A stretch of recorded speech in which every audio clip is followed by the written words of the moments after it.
Akatsuki Osawa, after slaying the Dark Lord, tries to return to his own world, but several maids try to prevent him from leaving. He effortlessly defeats them by taking out their underclothes, rendering the maids incapable of stopping him. Listy, the queen of the castle, also asks him to stay, though he says he must return. Before he departs through the portal, he says that no matter where he is, if she calls for him, he will come to her aid. Back in Japan, he opens his bag to reveal a girl inside named Miyu. She shies away and stares out the window, dazzled by the city. He plans to have her act as his long-lost sister to those around them. The next day, they are brought to Japan's Babel, one of the schools set up by the United Nations around the world to deal with those who return from parallel worlds to help train their powers. After passing the physical examinations, they are brought to a training room to determine their power level. The instructor explains that throughout the school, all damage is transformed into mental damage, so the only real danger is from going unconscious. Miyu uses her magic to great effect, knocking out the instructor, while Akatsuki insists on using his fists. However, with the instructor unconscious, Kiyoya, the school student council president, volunteers to fight him instead. He summons a giant ice pillar, intending to hurt Miyu, but Akatsuki saves her just in time. He challenges Akatsuki to destroy the ice pillar, and if he does, he will be his opponent. Akatsuki lacks magical power, but possesses a power called Linked Energy Manipulation, which allows him to manipulate the latent energy of himself and those close to him. Akatsuki strikes the pillar, but it is seemingly left intact. When Akatsuki and Miyu leave, Kiyoya inspects the ice pillar and finds that it has been shattered from the inside out. Later, Akatsuki and Miyu have dinner, where a flashback reveals that Miyu is the daughter of the Dark Lord Garius, whom he entrusted to Akatsuki to protect. The next day, Akatsuki and Miyu attract unwanted attention by making it all the way to Class B, unheard of among first years. They meet Chikage, who warns Akatsuki not to sit at a specific seat, but he ignores her warnings.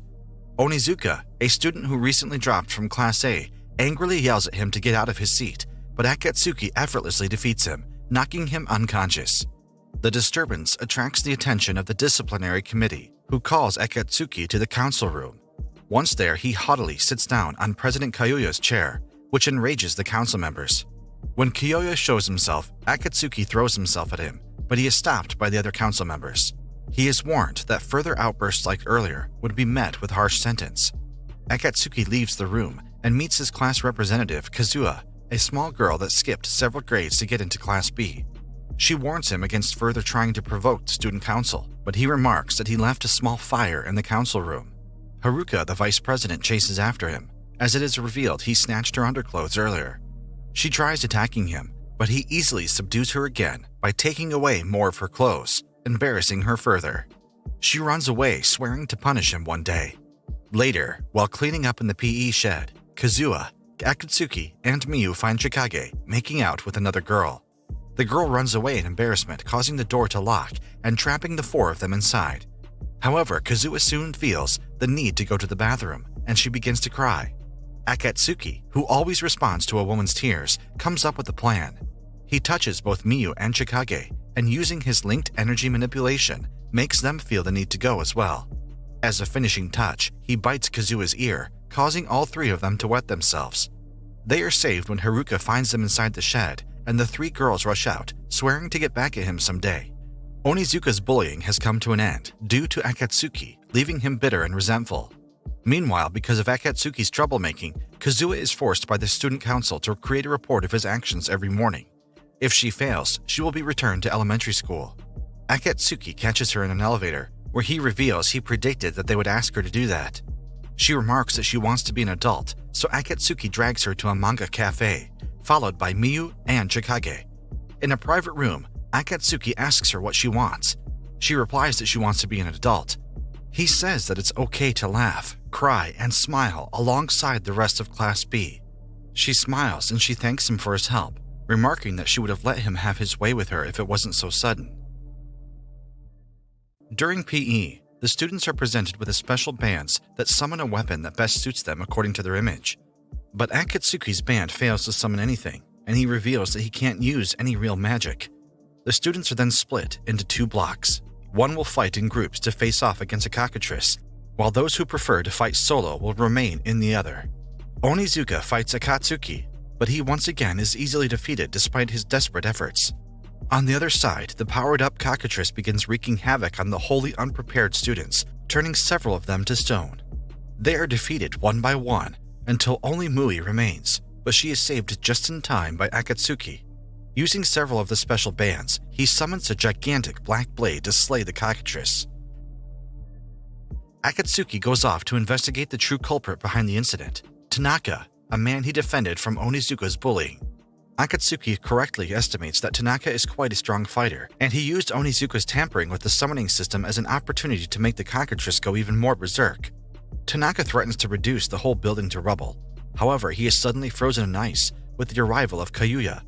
Later, Akatsuki returns to the arena where the students are being treated, and he catches Mui just as she collapses. He brings her to the clinic and uses his ability to stimulate her healing factor.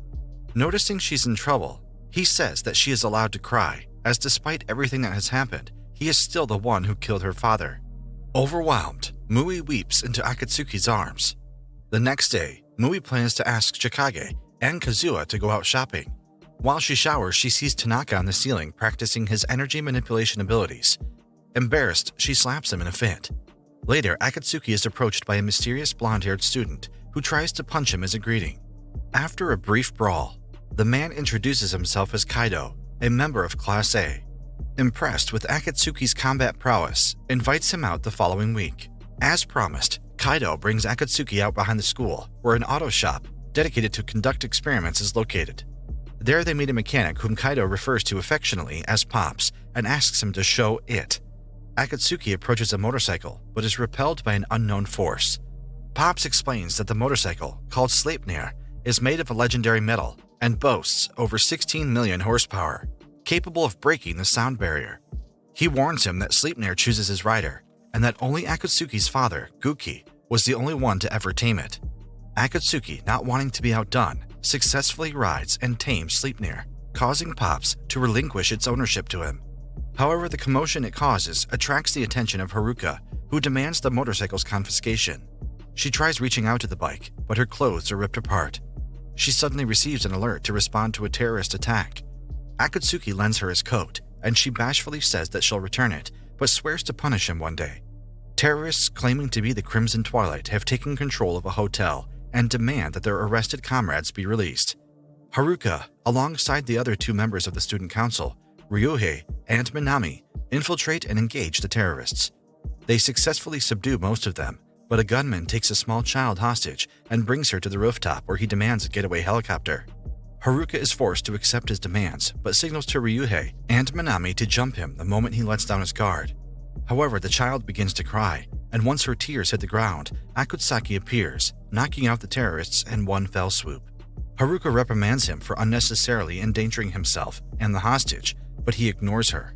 Meanwhile, a lone terrorist, disguised as a civilian, plots to bomb the entire building, but he is caught by Kaido, angry that they used the Crimson Twilight name.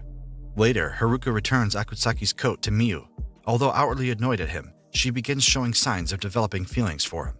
As thanks for saving her daughter from terrorists, Akutsuki, Mui, Kazuha, Chikage, alongside the student council receive a free trip to the beach. Although initially reluctant, Haruka eventually joins the four. They later find a special swimsuit tag competition, wherein one participant will be the target, while the rest of the participants will try and remove his or her swimsuit for a cash prize.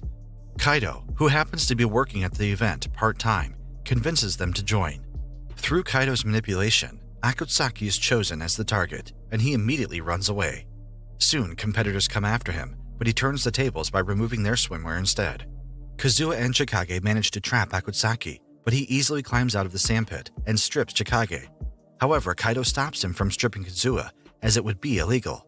Akutsuki then chases down and strips Haruka inside the women's bathroom before making his way out to sea, where he finds Mui. However, the MC declares them disqualified, as the ocean is out of bounds. He carries her back to shore, and she softly apologizes to her father, as she cannot find it in herself to kill him. Meanwhile, in the other world, called Elazard, Lord Garam has plans to seek out Mui to eliminate her as a possible threat to their world's peace. He organizes for a man called Phil to travel to Japan to seek out Mui, as only those from the other world may use the gate necessary to travel there. Despite Listy's protests, Lord Garum instructs Phil to find and return Mui to them, and if necessary, he is to eliminate Akutsuki. Akatsuki, Mui, Kazuha, and Chikage form a team for the 2-day promotion exams. The exam begins, and Akatsuki's team is immediately attacked by wave after wave of students, eager to take his ranking and the reputation that comes with defeating him. However, his team is more than a match, leaving the exam observers stunned at their rapid progress. Night soon falls, and the group is visited by Haruka and the student council, who intend to defeat Akatsuki here and now. They agree to fight 3-on-1. They find a clearing where Ryuhei casts a magic field to cancel out all sound of their battle. Haruka tries to fight him by herself, but she is quickly outmatched by the superior Akatsuki, forcing Ryuhei and Minami to intervene, and they reprimand her for acting on her own. They are about to fight 3-on-1, but Kaido interrupts them, pointing out that Babble's defense field, which prevents physical harm, has been disabled, pointing to the blood on Akatsuki's cheek. They notice an explosion where Mui and the others were, and Akatsuki quickly runs to their aid. Akatsuki and the student council arrive back at their camp, where they find out that Mui has been captured by Phil. Akatsuki immediately asks the student council to tend to the other students, while he seeks out Phil. They accept his orders, but they say they will follow him as soon as they finish. Meanwhile, Mui attempts to escape Phil, but her magic attacks are useless. Onizuka suddenly appears to defend her. It is revealed that he was convinced by Phil to disable the school's magic barrier, taking advantage of his grudge against Akatsuki. However, Onizuka says he no longer wishes to be pulled along by his grudge and won't accept being an accessory to some terrorists. He uses his signature fire magic against Phil, but even that fails to faze him. He is thrown against a wall by Phil's magic, knocking him unconscious. He awakens to find Akatsuki tending to his wounds, and he points him in the direction where Mui was taken. Akatsuki calls out to Kaido, who he sensed has been following him this entire time, to bring Onizuka to the medical team, while he continues his pursuit of Phil. Meanwhile, Mui has been cornered by Phil by a cliffside, where he intends to bring her back to execute her in public. He says that as long as she exists in this world, more and more will try and come after her, which causes her to realize she is in danger to those she loves. He tries to sexually assault her, suspecting that she seduced Akatsuki in some way so that she could escape Alizard. She begins to cry, and when her tears touch the ground, a gust of wind brings with it Akatsuki, who has arrived to save her. Akatsuki begins his duel against Phil, and the two are evenly matched at first.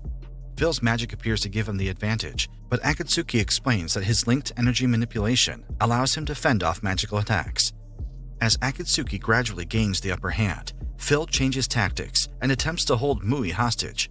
He has Akatsuki lay down his weapon and explains that he wants to kill Mui so that he can be recognized as a proper hero in Alizard, an answer which causes Akatsuki to laugh, as he now knows that Phil's motives are not noble or profound, but it is purely out of pettiness and jealousy. An enraged Phil tries to attack the unarmed Akatsuki, but his sword strike is blocked by the latter's force field. He then beats Phil to a pulp, but when he sees Mui run away, he chases after her towards a cliffside.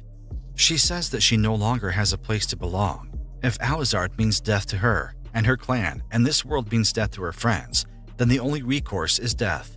She throws herself into the nearby river, intending to drown herself, but she is saved by Akatsuki. He says that her father, Garius, fought to the bitter end for a world where she could live peacefully, and that her attempt on her own life is not self-sacrifice, but cowardice. He adds that a sense of belonging to any one world is incorrect. Her proper place is beside him. The two kiss passionately, but Akatsuki suddenly collapses because of a deadly poison. Mui, afraid he will die, tries to warm him up with her body heat. However, it is revealed he was conscious the entire time, as he just used his ability to counteract the poison, much to Mui's embarrassment. However, their peace is short-lived. Phil has returned with a vengeance. To Akatsuki and Mui's horror, Phil has made a pact with one of Alizard's Dragon of Woe, the poisonous Zehark. He transforms into a draconic form and begins wreaking havoc. With Akatsuki still in poor form due to the poison, Mui volunteers to be bait to buy him time. Akatsuki then runs into Kazuha and Chikage, who have recovered from their injuries. He informs them of his condition and Mui's plan, and the two girls rush to her aid. Meanwhile, Mui is joined by the student council, and after learning of the plan, cheekily says that there's no problem if they happen to beat the dragon first. Soon, Kazuha and Chikage arrive, and they all work together to face off against Phil. However, to Mui's horror, Phil unleashes a powerful blast of energy that knocks everyone out. He taunts Mui, asking her what it feels like to come so close to victory, only to realize they never were near it to begin with. He constricts her with an appendage and prepares to teleport her back to Alizard, but Mui says she will never acknowledge him as a hero, as she only has one. As her tears fall to the ground, Akatsuki arrives in Sleipnir and rescues Mui just in time. He faces off against Phil once more, but it is no longer easy as it once was given his dragon form. When he sees Phil prepare a blast breath attack, Akatsuki braces himself, but he realizes he is not the target, but Mui. Akatsuki manages to defend Mui just in time, but his bands are destroyed in the process, depriving him of his weapon. Despite this, he intends to fight on. Mui and Haruka lend him their bands to allow him to make his counterattack. The fight is even at first, but Akatsuki is knocked high into the air. However, hearing Mui's voice jolts him awake, and he creates a sword even stronger than the last to deliver the killing blow to Phil, cutting him in half and ending the crisis. The results of the promotion exams see Akatsuki and his team jumping straight to rank A. He then meets Kaido on the roof, where he says he knows it was Kaido's chains that kept Phil in place for his final attack. Kaido laughs it off and contacts a mysterious individual, saying that he is unsure that Akatsuki would ever join their group, but maintains that he will continue his surveillance of Akatsuki. Back in Alizard, Lord Garam is in disbelief upon hearing the news of Phil's defeat, and must now face the consequences of making a deal with the fabled Dragon of Woe. Things are further complicated when they receive reports that the Dark Clan have attacked one of their armies, breeding a new conflict. Listy, remembering Akatsuki's words that he would come at a moment's notice, cries, and as her tears hit the ground, Akatsuki senses it from a world away. After having Mui reveal the truth of her heritage with Kazuha and Chikage, he says he must return to Alizard due to the effects of Mui's discovery. As he prepares to teleport them back, they are joined by Kaido and Haruka, and they decide to go back together. The spell goes through, and the six of them travel to Alizard and begin their adventure anew.